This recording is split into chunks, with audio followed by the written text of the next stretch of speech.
ইলিশ মাছের মাথা দিয়ে কচুর শাক এটা একটা প্রচলিত রান্না, কিন্তু আমার মতো অনেকেই এটা খেতে খুব ভালোবাসে।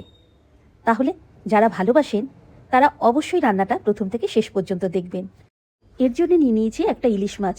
ইলিশ মাছের মাথাটাকে দুটুকরো করে নিয়ে তাতে নুন আর হলুদ ভালোভাবে মাখিয়ে রেখে দিয়েছি। এবার মাছের মাথাটাকে আমি ভালোভাবে ভেজে নেব।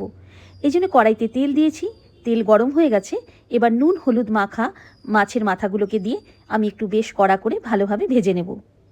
মাছের মাথাটাকে বেশ কিছুক্ষণ ধরে আমি উল্টে পাল্টে ভালোভাবে লাল করে ভেজে নিয়েছি। মাথা দুটো ভালোভাবে ভাজা হয়ে গেছে, এবার এটাকে নামিয়ে নেব।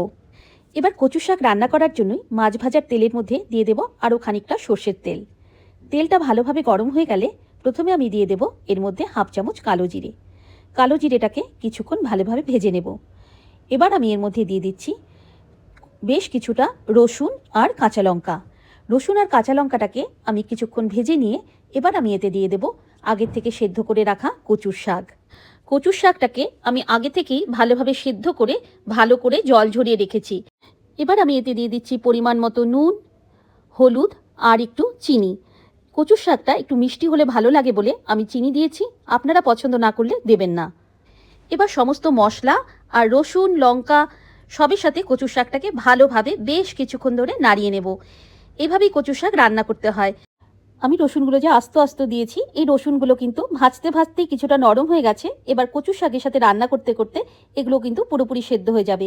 কিছুটা রসুন কচুর শাকের সঙ্গে মিশে যাবে এবং কিছুটা রসুন আধা ভাঙা হয়ে থাকবে, সেগুলো কিন্তু খেতে ভালো লাগে। এইভাবে আমি এখন কচুর শাকটাকে বেশ কিছুক্ষণ ধরে সব কিছু একসাথে বেশ ভালোভাবে নাড়তে থাকবো। কচুর শাকটাকে বেশ কিছুক্ষণ ধরে আমি এইভাবে লো ফ্লেমে আস্তে আস্তে ভেজে নিয়েছি। কচুর শাকের থেকে জলটা পুরোপুরি শুকিয়ে গেছে এবং কচুর শাকটাও কিন্তু পরিমাণে অনেকটাই কমে গেছে।